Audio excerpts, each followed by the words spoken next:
Is there a conspiracy against all things postseason and Colorado?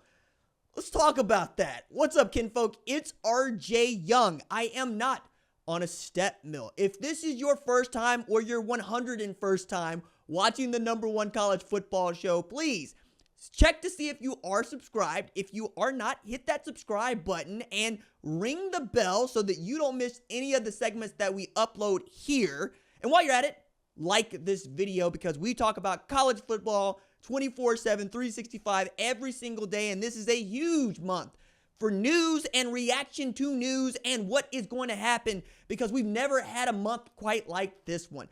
Not only that we have conference championship games that have real implications toward the playoff, it is also the first time that we're going to have a 12-team college football playoff that begins on December 20th, which is wild because we're going to finish playing the conference championship games on Saturday, and the season ended just last week. I did an Ultimate 134 where you can check that out at Fox Sports. There's even a graphic to go along with this where I rank every single team in the sport at the end of the season, and I'm going to do a top 25 at the end of this conference championship week, and it's going to be interesting to see where Colorado lands inside of my top 25 and also where they land on Selection Sunday in the College Football Playoff Selection Committee's top 25. Because now there's growing thought among Colorado fans that there is a conspiracy against all things Colorado. And it begins a couple of weeks ago when we find out that the Thorpe Award has decided to leave Travis Hunter off of its list of 3 finalists. For what it is worth, all 3 of those finalists are good.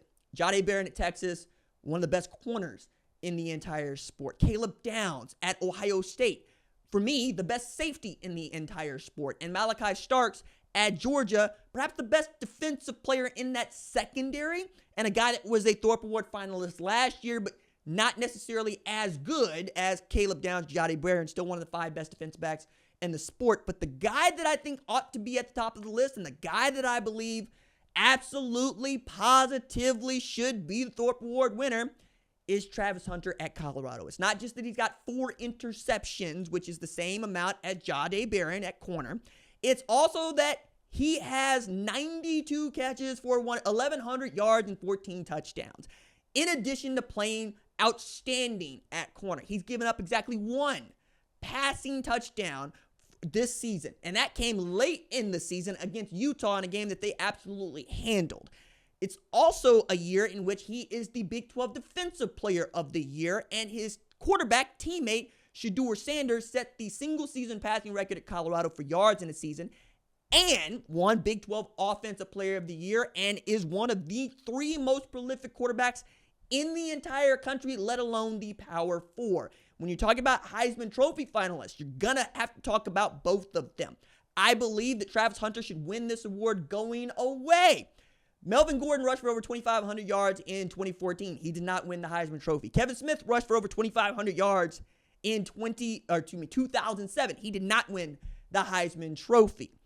Ashton Jeanty has 2,288 yards going into the Mountain West Championship game on Friday night. I don't think he's going to win the Heisman Trophy, and yet there's still a push for him to do just that. I think that we've seen dudes do what Ashton Jeanty is doing right now. We have never, ever, ever seen what Travis Hunter is doing at Colorado in the history of the sport. Okay? That man has played the equivalent of 4 years in 2. He's played more than 100 snaps a game, and that's more than most teams will see in a single game for their offense. And he's doing it without being injured. He's doing it, making highlight reel catches, making great play, and being must-watch television. Among teams that are not playing in the college football playoff right now, they are the highest rated team in the sport for television viewership. They also outdraw some of the teams that might make the college football playoff, like Southern Methodist, like Indiana. When you're talking about teams that folks want to watch in the sport and outside of it, Colorado rates. It's also one of the reasons why, if you're paying attention to Travis Hunter wins defensive player of the year, Shedeur wins offensive player of the year, who's the coach of the year? Well, it's Kenny Dillingham. It's not Coach Prime. Kenny Dillingham, who, by the way, is merits winning this award, full stop. Like one of the great coaching performances this season, let alone Big 12. Turns a 3-9 team that was decimated by injury last year, lost Jaden Rashado to Georgia, into a 10-2 team that's playing for the conference championship on Saturday. Remarkable turnaround for those Sun Devils alongside Indiana head coach Curt Cignetti, who I think is going to be the national coach of the year for the turnaround that he has at Indiana. They won 9 games the previous 3 years. They won 11 for the first time this year after winning 10 for the first time ever. That team is also going to make the playoff without playing in the conference championship game. That's how good they are.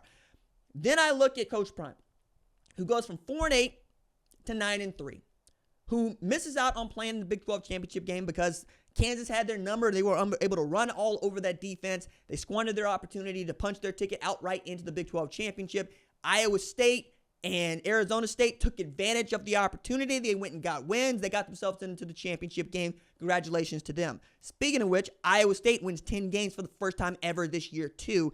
The golden era of Iowa State football is built around Matt Campbell. And Matt Campbell has been fantastic for not just Iowa State, but for football in this league. Every time we keep trying to put this man in a different job, whether it be in the NFL or at another Power 5 institution, Power 4 institution, he keeps saying, I'm at Iowa State. We want to win at Iowa State. Being at Iowa State means sometimes you got to go up the rough side of the mountain, and they're doing just that. One of those two teams, Arizona State, Iowa State, is going to punch their ticket to the college football playoff for the first time ever. That is remarkable. That is very cool. Arizona State in the Big 12 in year one.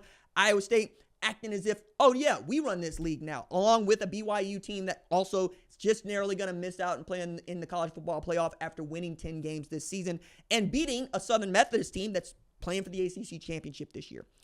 But looking at what Prime allowed for Travis Hunter to do, going both ways like he had, something I don't think any other coach in the entire sport, let alone high school or college, the NFL is willing to let a player do. Play this many snaps, risk this kind of injury, and still put up these sorts of numbers. To put together an offensive line that went from giving up more than 50 sacks last year into the kind that is capable of helping you win 9 games for the first time since 2016. A defense that was one of the worst in the entire sport. He hires Robert Livingston out of the secondary for the Cincinnati Bengals, and that dude puts out a defense that hunts. They are outstanding. They got the Big 12 Defensive Newcomer of the Year, B.J. Green. They had outstanding players on that defense that showed out in real ways, and their names were not just Travis Hunter. Cameron Silman Craig was outstanding. Shiloh Sanders, when he wasn't picking up personal foul penalties, was knocking people down.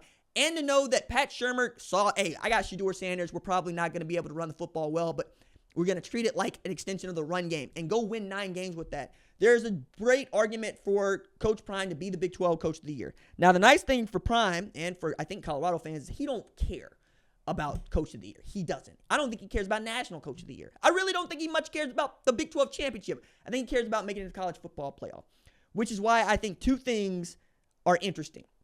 One, that doesn't feel like Travis Hunter's a slam dunk to win the Heisman Trophy, which is ridiculous.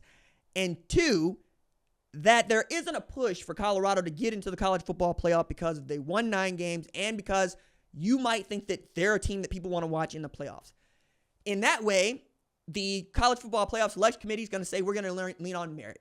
Okay, we're going to say that we would put a 9-3 South Carolina into this thing before we would put a 9-3 Colorado based on the resume, based on the league they play in, based on the opponents they beat, based on the opponents they faced. The argument against Colorado would be they haven't played as tough a schedule as 9-3 Alabama, as 9-3 South Carolina. There would be some moving and shaking that would need to occur, and I don't know what kind of moving and shaking that it would need to be to get Colorado in, even against a 10-1 Army, right, who gets to be 11-1 and they can win the Army-Navy game the following week. Wild. They're going to play for the conference championship game and still play a regular season game the following weekend as we get into the Heisman Trophy ceremony. I don't think that there is a conspiracy against Colorado. Let me be very clear about that. I think Kenny Dillingham merits. That's a good choice for Coach of the Year. I think both Travis and Shedeur did enough to secure Big 12 offensive and defensive players of the year. I think that Colorado had an opportunity to play for the conference championship, and they fumbled it against Kansas. That's on them. That's not on anybody else. You got to stand on that. I think having this conversation around the Thorpe Award has made this really difficult. I vote on that award, was selection committee member on that award. Nobody asked me a question about whether or not I thought that Travis Hunter should be on that award finalist list or not, so I can't speak to that. All I can tell you is I damn sure wanted to write him in, and I didn't have that option, okay? I don't know why it was thought to be a good idea to leave him off as a finalist, given what the name recognition could be and given what we know Colorado has meant to the sport and what Prime being around something means to the sport. I do know that they've tried to get Prime to come to the Thorpe Award, which is our all-state banquet here in the state of Oklahoma, where we honor not just the Thorpe Award winners, but all of the all-state players in the state of Oklahoma. It's a very cool dinner at the National Cowboy Heritage Museum Hall of Fame. It's very fun. I've been there. I wear a tux there. It's a good time. They just haven't succeeded in being able to get him come down, right? And I think there's also something to be said about if Travis were to win this award, would he show up and accept it? Would Prime show up and help accept it? Would there be a big deal about it? I think you might get that otherwise. Like they got that with the Air Force player last year that they decided to crown. I didn't get that one either. Billy Bowman not being a finalist was something I was standing on the table about. Again, it doesn't feel much like the Thorpe is interested in the best football player in the country. It's interested in the best man who is also the best football player. It's great, but when we call it an award that's given to the best defensive back in the nation, we're not talking about what that man has done off the field. It matters. You can be disqualified from winning an award for any reason, right? What I can't fathom is how you can leave off a guy who's got a 4.0 GPA, who's been playing both sides of the football, who is a finalist for the Biletnikoff Award, and whose team has won 9 games and is one of the most talked about teams in the entire sport, let alone in the entire country. There's not a whole lot of things that draw more attention to them than Coach Prime in Colorado. That way, yeah, you got to feel like somebody's probably holding something against you if you're a Colorado fan. But a bad conspiracy to keep them out of the playoff? No.